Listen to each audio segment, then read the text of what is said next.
السلام علیکم ورحمۃ اللہ وبرکاتہ۔ الحمدللہ وکفیٰ وسلام علی عبادہ الذین اصطفیٰ، اما بعد۔ محترم حضرات، چند منٹ آپ کے قیمتی اوقات میں سے آپ سے چاہتا ہوں اللہ رب العالمین کا بے پایا فضل و کرم، اس کا بے حد و حساب احسان اور اس کی مہربانی ہے کہ اس نے 2 سال کے طویل عرصے کے بعد ایک بار پھر ہمیں اپنے فضل و کرم سے رمضان المبارک کے ان مقدس اوقات میں امن و اطمینان کے ساتھ باجماعت تراویح ادا کرنے کی توفیق اور سعادت بخشی۔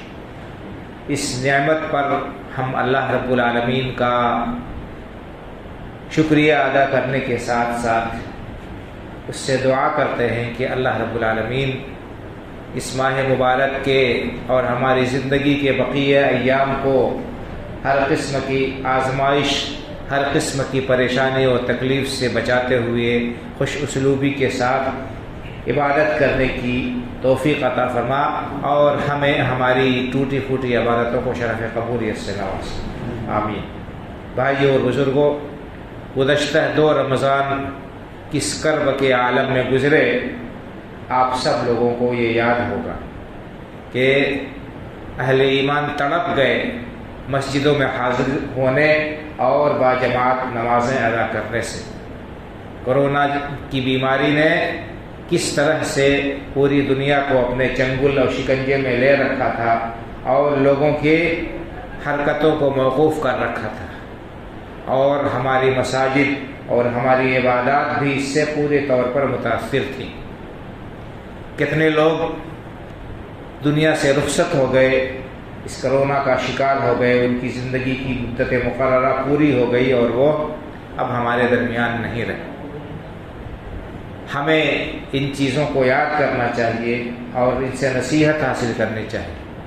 ہمارے جو محسنین اور مربیات اور اعزاء و اقارب اسی طرح سے متعلقین اس دنیا سے رخصت ہو گئے، ہمیں ان کے لیے دعائے مغفرت کرنی چاہیے کہ اللہ تعالیٰ ان کے درجات کو بلند کرے اور ان کی قبروں کو نور سے بھر دے۔ اللہ رب العالمین ان کے لیے ان کی قبر کو جنت کے باغات میں سے ایک باغ بنا دے، اور اللہ رب العالمین ہمیں اپنے حفظ و امان میں رکھ کر ان مبارک اوقات کی قدر کرتے ہوئے پوری خوش دلی کے ساتھ اور دل جمعی کے ساتھ عبادات کی، مساجد میں حاضری کی اور قرآن کریم کی تلاوت اور دوسرے کار خیر کی توفیق عطا فرمائے، آمین۔ بھائی اور بزرگوں، یہ آج پہلی تراویح ہم نے ادا کی اور کل سے انشاءاللہ پہلا روزہ کل ہوگا، اور اس کے بعد 1 مہینے تک یہ رمضان المبارک کے ساعات، اس کے اوقات ہمارے اوپر سایہ فگن رہیں گے۔ اب خوش نصیب ہیں وہ لوگ جنہوں نے ان اوقات کو پا کر ان کی قیمت کو پہچانا اور اس سے فائدہ اٹھانے میں لگ گئے۔ یہ جو مہینہ آیا ہے، یہ کہہ لیجئے کہ نیکیوں کا موسم بہار ہے، اور نیکیاں کمانے کے لیے یہ ایک بہترین سیزن ہے۔ جس طرح سے مارکیٹ میں جب سیزن ہوتا ہے، کسی چیز کی ڈیمانڈ ہوتی ہے اور انسان دیکھتا ہے کہ وہ لوگ چاہ رہے ہیں، اس میں نفع کمانے کا موقع ہوتا ہے، تو انسان شب و روز ایک کر دیتا ہے کہ پھر دوبارہ کب یہ موقع ملے گا کہ نہیں ملے گا، اس سے بھرپور فائدہ اٹھا لے۔ اس میں نہ اس کو کھانے کی فکر ہوتی ہے، نہ سونے کی پرواہ ہوتی ہے، نہ کسی اور چیز کی، کام کی اور کمائی کی ایک دھن ہوتی ہے، انسان لگا رہتا ہے سیزن میں کتنا زیادہ کما لے۔ تو یہ رمضان کا مہینہ یہ نیکیوں کے کمانے کا موسم بہار ہے، آخرت کے لیے زاد راہ اور توشہ جمع کرنے کا یہ ایک سیزن ہے۔ تو اس میں ہم ہر قسم کی سستی کو، غفلت کو بالائے طاق رکھ کر اور اس سے بچتے ہوئے اس کے شب و روز کی پوری قیمت قدر پہچانتے ہوئے اس سے بھرپور فائدہ اٹھانے کی ہم کوشش کریں۔ اللہ کے رسول صلی اللہ علیہ وسلم سے اس ماہ مبارک کے فضائل میں جو کچھ آیا ہے اس کو ہم اچھی طرح سے ذہن نشین رکھیں اور اس قیام اور صیام کے پیچھے ہماری نیت سب سے پہلے ہم درست کریں۔ اللہ کے رسول صلی اللہ علیہ وسلم کا ارشاد گرامی ہے، من صام رمضان ایمانا واحتسابا غفر له ما تقدم من ذنبه۔ اس شخص کے سلسلے میں آپ نے بشارت سنائی ہے، روزہ کس کا مقبول ہوگا، کس کو روزے کا اجر و ثواب پورے طور پر ملے گا؟ جس کا ایمان درست ہو اور جو اللہ رب العالمین کی رضامندی کی نیت سے روزے رکھتا ہے، کسی کے دباؤ میں نہیں، دیکھا دیکھی نہیں اور کسی مجبوری سے نہیں، اللہ رب العالمین کی رضامندی کے حصول کے لیے اجر و ثواب کی نیت سے روزہ رکھتا ہے تو اس کے پچھلے سارے گناہ معاف ہو جاتے ہیں۔ اسی طرح سے آپ نے فرمایا کہ من قام رمضان ایمانا واحتسابا غفر له ما تقدم من ذنبه۔ اسی طرح جو شخص رمضان کی راتوں میں قیام کرتا ہے، نماز ادا کرتا ہے، تراویح کہہ لیجیے اس کو، اسی کو تہجد کہتے ہیں، اس کو ادا کرتا ہے، اس میں بھی اس کا مقصد ایمان کے ساتھ اللہ رب العالمین سے اجر و ثواب کی امید میں یہ کام کرتا ہے، تب اس کے پچھلے سارے گناہ معاف ہو جاتے ہیں۔ تو یہ موسم بہار ہے نیکیوں کا، گناہوں کے معاف کرانے کا اور جنت کے میں اعلیٰ سے اعلیٰ مقام اور درجات حاصل کرنے کا۔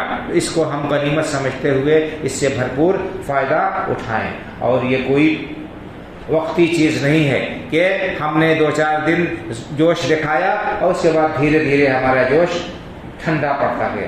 ایسا نہیں ہونا چاہیے۔ مسلمان کوئی سیزنل مسلمان نہیں ہوتا ہے۔ اللہ رب العالمین نے ہمیں حکم دیا ہے کہ ہم پوری زندگی اور زندگی کے ایک ایک موڑ پر اسلام کو اپنے لیے اوڑھنا اور بچھونا بنا لے اور اپنی زندگی میں اس کو پورے طور پر داخل کر لے۔ یا ایھا الذین آمنوا ادخلوا فی السلم کافۃ، اے ایمان والو اسلام میں پورے کے پورے طور پر داخل ہو جاؤ۔ وَلَا تَمُوتُنَّ إِلَّا وَأَنْتُمْ مُسْلِمُونَ، اللہ نے فرمایا کہ تمہیں موت نہ آئے مگر اس حال میں کہ تمہیں اسلام پر پائے۔ تمہاری موت جوانی میں آئے، بڑھاپے میں آئے اور اچانک آئے، بیمار پڑ کر مرو، جب بھی موت تمہیں آئے جس گھڑی بھی اسلام کی حالت میں تمہیں پانا چاہیے۔ یہ کب ہوگا؟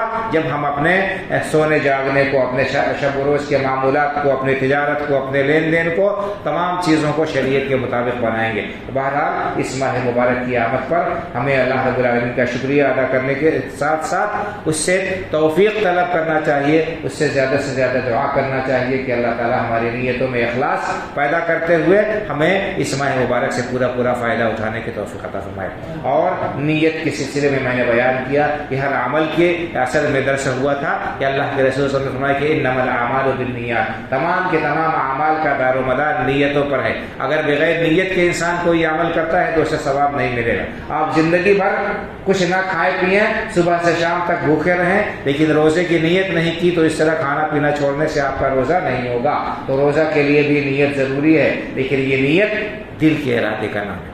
زبان سے نیت کرنا کسی بھی عمل کے لیے، چاہے نماز ہو، چاہے روزہ ہو، چاہے کوئی اور عمل ہو، زبان سے نیت کرنا یہ ثابت نہیں ہے۔ نیت دل کے ارادے کا نام ہے، تو ہم روزے کی نیت بھی دل میں کریں، اور سحری کھا لینا یہ عملی نیت ہوگی۔ ہم بیدار ہوتے ہیں سحری کھانے کے لیے، گویا کہ ہمارا عزم اور ہماری نیت ہے کہ ہم روزہ رکھیں گے، تو یہ بھی علماء نے کہا کہ کافی ہے۔ اور بہرحال فجر سے پہلے صبح صادق سے پہلے فرض روزے کی نیت کرنا ضروری ہے۔ تو ہم مغرب کے بعد ہی نیت کر لیں اگلے دن کا روزہ رکھنے کی، لیکن زبان سے اس کی کوئی ضرورت نہیں ہے۔ اور اسی طرح سے مسائل ہیں، انشاءاللہ تعالی اللہ نے توفیق دی تو تھوڑے آپ کے سامنے یہ مسائل رکھے جائیں گے مختلف نمازوں کے بعد۔ اللہ رب العالمین سے دعا ہے کہ اللہ تعالی ہماری عبادات کو شرف قبولیت سے نوازے، دنیا اور آخرت ہر جگہ اس کا ہم کو بہترین بدلہ عطا فرمائے، آمین۔ وآخر دعوانا الحمدللہ رب العالمین، وصلی اللہ علی نبینا محمد وعلی آلہ وصحبہ اجمعین، والسلام علیکم ورحمۃ اللہ وبرکاتہ۔